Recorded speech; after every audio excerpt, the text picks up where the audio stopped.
एक आदमी जिसकी 3-3 शादियां हुई रहती हैं और जो तीसरी पत्नी रहती है उसकी बहन से उसका अफेयर चल रहा होता है। और बात अफेयर तक ही नहीं रहता, जीजा साली कई बार शारीरिक संबंध भी बना चुके होते हैं। लेकिन एक दिन साली की शादी हो जाती है और उसकी सुहागरात वाले दिन जीजा साली के पति यानी अपने साढ़ू को फ़ोन करता है और उसे धमकी देते हुए कहता है कि वो उसकी साली से दूर रहे क्योंकि वो उसकी अमानत है। जब साढ़ू को अपनी पत्नी और उसके जीजा के बीच अवैध संबंधों का पता चलता है तो फिर तीनों के बीच ऐसा कांड होता है कि पूरे इलाके की पुलिस इस कांड को सुलझाने में चक्कर खा जाती है। और जब सच्चाई सबके सामने आता है तो सब लोग हैरान हो जाते हैं जीजा साली और साढ़ू के रिश्तों को लेकर।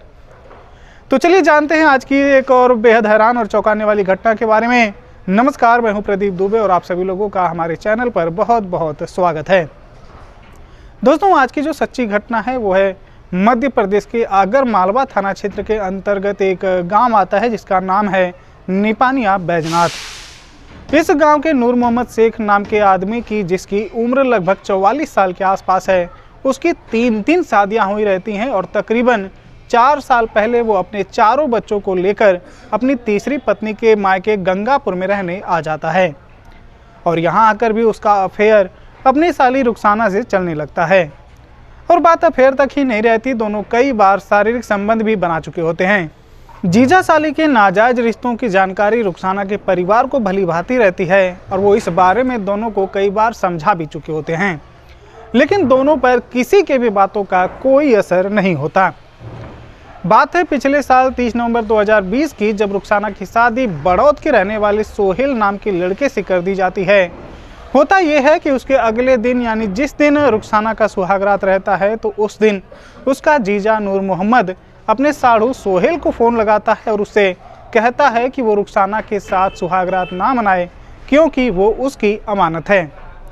यह सुनकर सोहेल का गुस्सा 7वें आसमान पर पहुंच जाता है और दोनों के बीच फ़ोन पर काफ़ी देर तक कहासुनी होने लगती है। बात इस कदर आगे बढ़ जाता है कि रुखसाना के मायके और ससुराल दोनों परिवारों को रुखसाना और उसके जीजा के बीच अवैध संबंधों का पता चल जाता है। जब रुखसाना के ससुराल वाले इस बारे में उसके मायके वालों से बात करते हैं तो जैसे तैसे उन्हें समझा बुझाकर मामले को शांत कराया जाता है।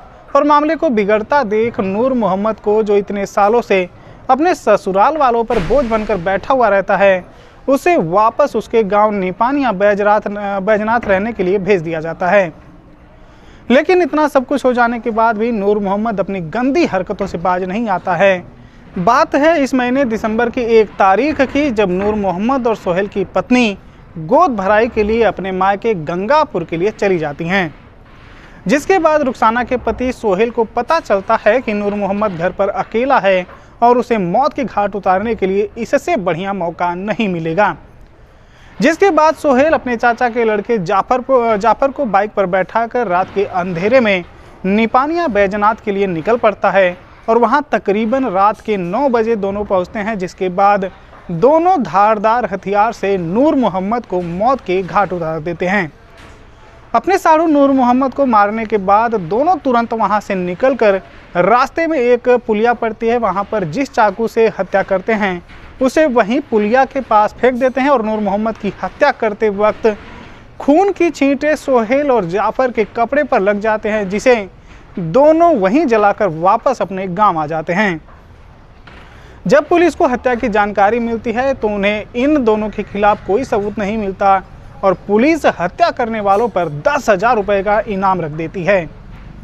पुलिस को जांच करते करते नूर मोहम्मद और रुखसाना के अवैध रिश्तों के बारे में पता चलता है तो उन्हें सोहेल पर शक जाता है। और जब पुलिस सख्ती से सोहेल से पूछताछ करती है तो वो सब कुछ उनके सामने बयां कर देता है कि क्यों और कैसे उसने अपने चचेरे भाई के साथ मिलकर नूर मोहम्मद को मौत के घाट उतार दिया।